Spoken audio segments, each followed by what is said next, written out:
Señora Presidente, señoras y señores asambleístas, buenos días. Saludo cualquier proyecto que luche contra la corrupción. Previo a esto, quiero solidarizarme con aquellas familias de los fallecidos en el accidente fatal de tránsito en la jurisdicción del Cantón Quito, donde venían pasajeros desde Venezuela y Colombia, y que esos son los resultados. Parte de la corresponsabilidad se encuentra aquí en la propia Constitución. Ustedes revisarán el artículo 264 del 2008, hasta ahora ya van 10 años, no hemos solucionado el tema del tránsito. Cuando entregamos las competencias a los municipios, estas son las consecuencias, como reflexión. Sobre el proyecto de ley orgánica de la lucha contra la corrupción, quiero aquí referirme a 3 aspectos críticos del informe para el segundo debate del proyecto de ley orgánica de la lucha contra la corrupción, que lejos de luchar contra esa corrupción, la estaríamos consolidando y favoreciendo la impunidad. Primero, el relacionado con el requisito de procedibilidad establecido en el artículo 581 del COIP. Aunque pareciera ilógico, con la eliminación del requisito de procedibilidad por la vía de la reforma o derogatoria legal, como se pretende hoy, se contribuiría a ocasionar la caducidad, escuchen bien, la caducidad de delitos de corrupción ocurridos con anterioridad previamente y por lo tanto a generar la impunidad. Como se sabe, la ley rige para lo futuro y por lo tanto, si se deroga el inciso final del artículo 581 del COIP, todo lo que se configuró antes de esa derogatoria quedaría ya consolidado e inamovible.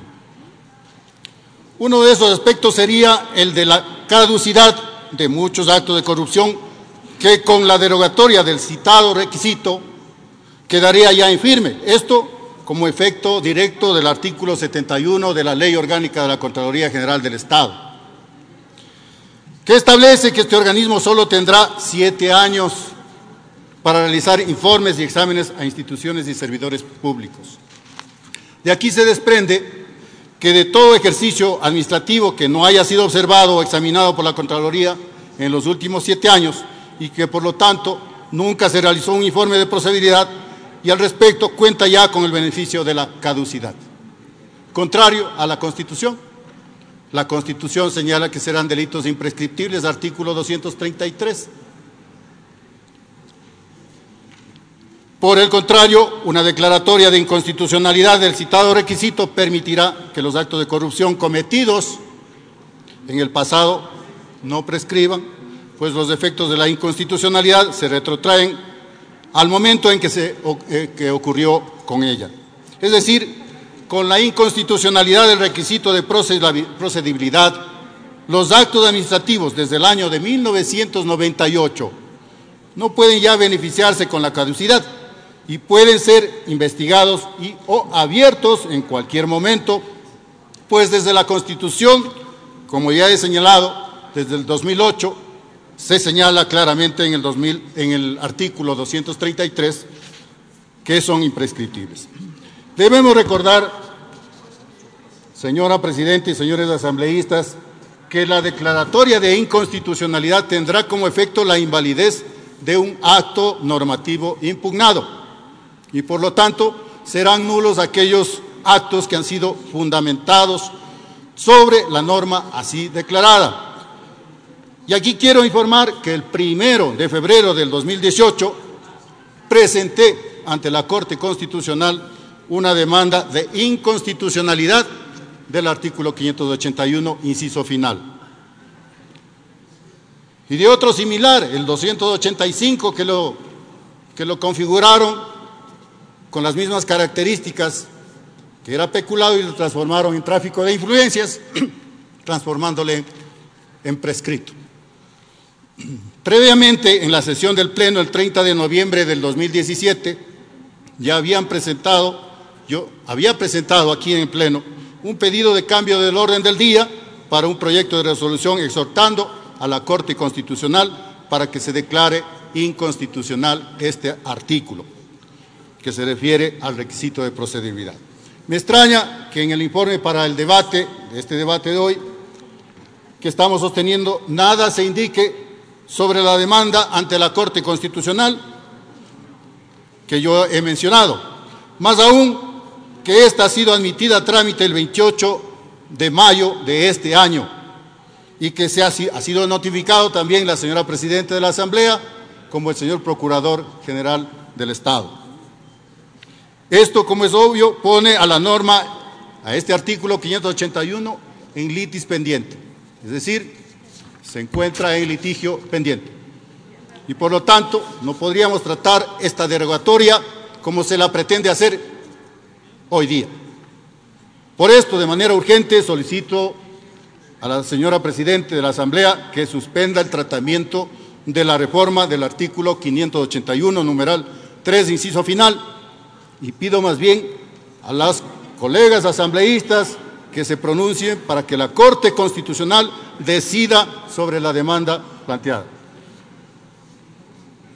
Para conocimiento de todos, quiero indicar que desde el año 2012, es decir, desde que se empezó a trabajar el proyecto del nuevo COIP, ya conocieron de esta problemática de inconstitucionalidad el señor asambleísta, presidente de aquella Comisión de Justicia, Mauro Andino, cuando presidía el señor arquitecto Fernando Cordero la Asamblea.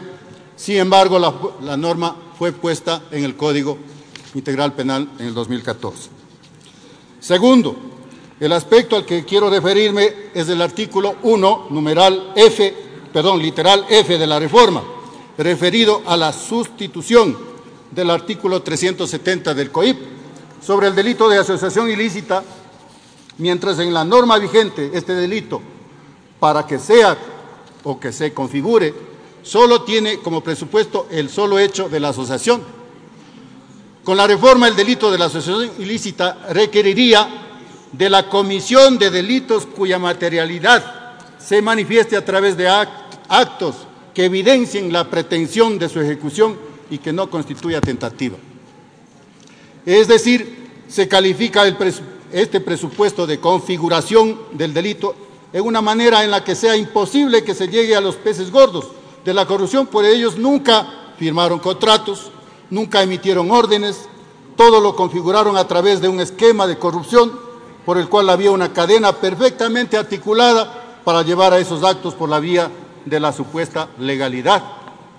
Así eran unos quienes aprobaban una ley de contratación pública y artículos del COIP favorables a la corrupción, otro aprobaba la emergencia, otros los contratos, otros aprobaban el sobreprecio por razones X, Y y Z, y el soborno se lo canalizaba a través de segundos, terceros y hasta de cuartos testaferros.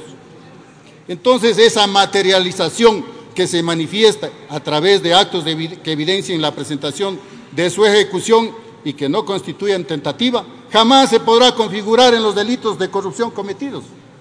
Por ejemplo, tenemos al ex vicepresidente de la República, al ex vicepresidente. Le queda un minuto, asambleísta. Solo recordemos, por ejemplo, la Dirección de Aviación Civil, más de 185 viajes que no fueron identificados en decretos presidenciales ni en informes ministeriales, tampoco llevaron carga. Entonces, ¿a dónde iban y qué llevaban? Muchos de ellos fueron a paraísos fiscales y a países inclusive dictatoriales, en donde la transparencia es un concepto desconocido.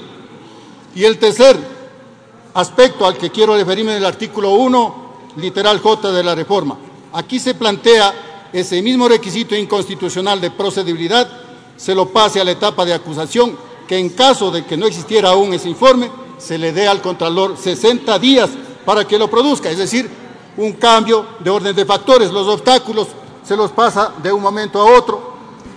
Solo pensemos si en muchos casos ese informe no se ha producido en 7 años, que permite la ley de la Contraloría, menos lo va a poder realizar en 60 Terminó días. su tiempo, Que se asambleísta. establece en la propuesta.